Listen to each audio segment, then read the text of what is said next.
Hello student. तर काल मी live घेतला होता, त्यामध्ये मला कमेंट्स आले होते की दीदी मॅम मला सांगा की फी स्ट्रक्चर काय असणार आहे कॉलेजचं. आता आमचं कॉलेजला ॲडमिशन होईल तर आम्हाला किती फीस ते घेऊन जावे लागेल, की आम्हाला किती आमचं बजेट करावं लागेल. तर त्यासाठी मी तुमच्यासाठी खास हे वेबसाईटवर प्रत्येक कॉलेजच्या जाऊन फी स्ट्रक्चर हे काढलेलं आहे. ठीक आहे. तर तुम्हाला हे जे फी स्ट्रक्चर आहे हे सध्या त्या वेबसाईटच्या सध्याचं फी स्ट्रक्चर आहे आणि जेव्हा ॲडमिशन प्रोसेस चालू होईल त्या कॉलेजची तेव्हा हे फीस व्हॅरी होऊ शकते. ठीक आहे.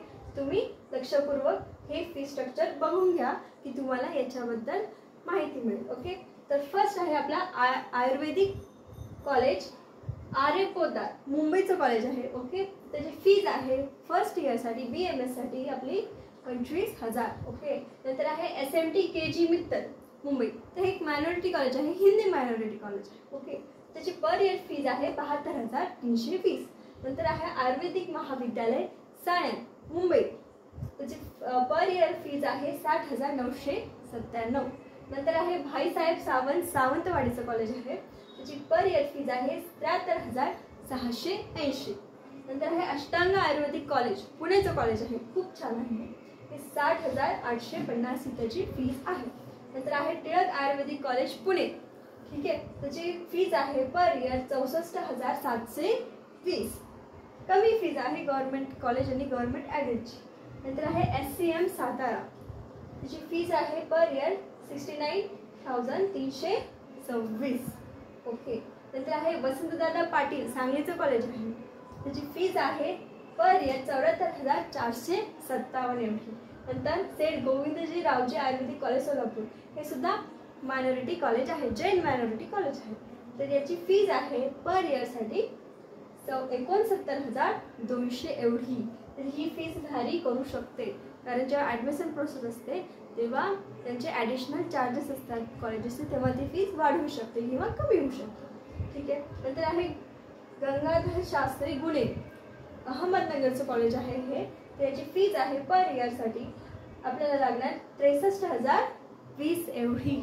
ओके. नंतर आहे आपलं कॉलेज आयुर्वेदिक महाविद्यालय पंचवटी नाशिकचं कॉलेज आहे हे, त्याची फीज आहे पर इयरसाठी 59,817. नंतर आहे KVT धुळे शिरपूरचं कॉलेज आहे, त्याची फीज आहे पर इयरसाठी 72,852. नंतर आहे गव्हर्नमेंट आयुर्वेदिक कॉलेज जळगाव, त्याची फीज आहे फर्स्ट इयरसाठी 90,000 एवढी.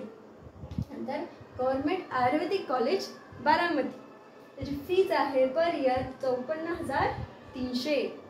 नंतर आहे गव्हर्नमेंट आयुर्वेदिक कॉलेज नागपूर, नागपूरची फीज काय आहे 55,500 एवढी. ओके. तर ही फीज आपण व्हॅरी होऊ शकते, लक्षात घ्या.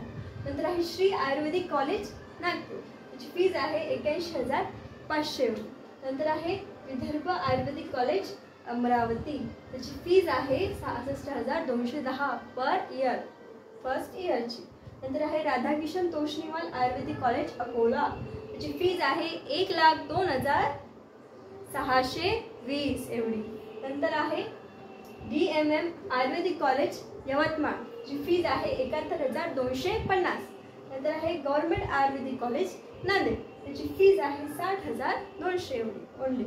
नंतर आहे गव्हर्नमेंट आयुर्वेदिक कॉलेज धाराशिव उस्मानाबादचं कॉलेज, त्याची फीज आहे 63,200 एवढी. ठीक आहे. तर गव्हर्नमेंट ॲडेड आणि गव्हर्नमेंटची फीज ही थोडीशी कमीच असते as compare to private colleges. Okay. तर त्यांचा ज्यांचा नंबर इथे लागला तर त्यांना फीजचं एवढं टेन्शन घ्यायची गरज नाही. ठीक आहे. आणि आता आपलं कॅप राऊंड 2ची लिस्ट ही 4 तारखेला येणारच आहे, फक्त एक दिवस शिल्लक आहे. तर आपले खूप सारे स्टुडंट जे मला कमेंट्स करतात रोज की मॅम माझा नंबर लागेल का, तर आय होप की तिथलचे सगळे स्टुडंट हे कॅप राऊंड 2मध्ये त्यांना कॉलेज अलॉट हो. ठीक आहे. कारण तुमच्यासाठी मी हे सगळं करत आहे. जर तुम्हाला सक्सेस मिळाली, तुम्हाला कॉलेज मिळालं, तर माझ्याहून जास्त आलेले कोणी नसणार. ठीक आहे. तुम्हाला काही डाऊट्स असतील फीजविषयी तर ते तुम्ही मला विचारा आणि मला अजून सांगा की तुम्हाला कोणत्या सब टॉपिकवर व्हिडिओ पाहिजे. ठीक आहे.